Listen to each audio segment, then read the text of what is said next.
اب دیکھو اس رات کے متعلق ایک بات بتلا دوں، ہم لوگ بھی سمجھتے ہیں کہ تراویح کے بعد اگر کچھ جو ہے ہم بیدار رہیں گے تب یہ فضیلت حاصل ہوگی۔ عام طور پر شب قدر کی عبادت کا جو لوگ اہتمام کرتے ہیں وہ تراویح کے بعد ہی اس کے لیے تیاریاں کرتے ہیں، حالانکہ رات تو شروع ہو جاتی ہے مغرب سے۔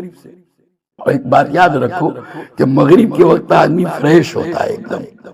آپ مغرب اور عشاء کے درمیان کا جو وقفہ ہے نا، جس میں اوابین وغیرہ پڑھی جاتی ہے، اسی میں آدھ پون گھنٹہ اگر اہتمام کر لیں، ویسے تو اس وقت کے اندر عبادت کرنے کی مستقل فضیلت احادیث کے اندر آئی ہوئی ہے، تو اس وقت کا آپ پھر عشاء تراویح پڑھ کر کے سو جاؤ، آرام کرو۔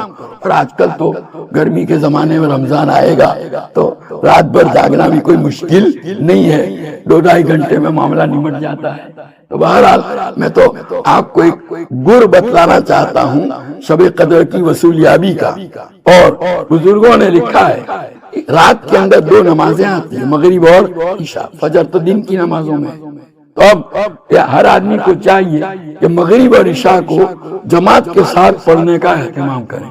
لیکن مصیبت یہ ہے کہ ہم رمضان کی افطاری کے اندر ایسے مشغول ہوتے ہیں کہ یہ مغرب کی جماعت کے اندر بہت سو کی طرف سے کوتاہی ہو جاتی ہے۔ ارے بھائی، وہ آپ کے گھر میں رکھی ہوئی ہے وہ افطاری، کوئی لے کے جانے والا نہیں ہے، آپ تو کھجور کے 2 دانے لے کر مسجد میں آ جاؤ اور افطاری کر کے اطمینان سے مغرب پڑھ کے اور اوابین سے فارغ ہو کر گھر جاؤ، وہاں سارا دسترخوان سجایا ہے، آپ کا حصہ کوئی لینے والا نہیں۔ تو بہرحال کہنے کا مطلب یہ ہے کہ یہ 2 نمازیں، ان 2 نمازوں ہی کو اگر کوئی آدمی اہتمام سے ادا کر لے تو ان 2 نمازوں میں سے ہر نماز کو گویا 83 سال 4 مہینے تک نماز پڑھنے پر جتنا ثواب ملتا ہے اس سے زیادہ ثواب ملے گا۔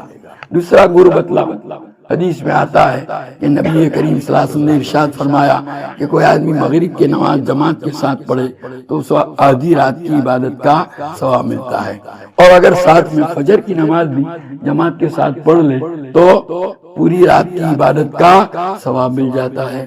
گویا مغرب اور فجر کو ہم نے سنبھال لیا، جماعت کے ساتھ پڑھنے کا اہتمام کر لیا تو مفت میں پوری رات کی عبادت کا ثواب کیا ہو جائے گا؟ حاصل ہو جائے گا۔ تو یہ بھی کتنا آسان نسخہ ہے کہ اگر رمضان میں ہم اہتمام کریں کہ ہماری مغرب عشاء اور فجر جماعت کے ساتھ، لیکن فجر میں کیا ہوتا ہے، سحری کھا کے ذرا میں 2 منٹ سستا لو، اور جو پڑھے تو ایسے پڑھے کہ فجر کی جماعت تو گئی، نماز بھی قضا ہو گئی، کائے کو سو گے بھائی؟ تو اتنی دیر آپ مسجد میں چلے جاؤ، وہاں دعا کرو، تلاوت کرو، اس میں مشغول ہو جاؤ۔ بہرحال یہ لیلۃ القدر کو حاصل کرنے کا کم سے کم درجہ میں نے آپ کو بتلایا۔ پوری رات جاگنا ضروری نہیں، بلکہ پوری رات جاگنے میں ایک دوسری دشواری ہے، وہ یہ ہے کہ نفس اور شیطان ہماری عبادتوں کو ضائع کر سکتے ہیں۔ پوری رات جاگے تو ہمیں ہو سکتا ہے کہ دوسرے کی عبادت کے متعلق تحقیر کا جذبہ پیدا ہو، یار فلانا اتنا بڑا مولوی ہو گیا، اس کے باوجود اس نے تو پوری رات کی عبادت نہیں کی، میں پوری رات جاگا۔ شیخ سعدی رحمۃ اللہ علیہ فرماتے ہیں کہ ایک مرتبہ اپنے والد صاحب کے ساتھ رات بھر عبادت میں مشغول رہا، تہجد میں۔ کچھ لوگ وہاں ایسے تھے جو سوئے ہوئے تھے، تو میں نے اپنے والد سے عرض کیا، حضرت یہ لوگ تو ایسے سوئے ہیں جیسے مردے پڑے ہوں۔ اس پر والد صاحب نے کہا، بیٹا تو بھی سویا رہتا تو اچھا تھا، بنسبت اس کے کہ ان کی برائی میں مبتلا ہو۔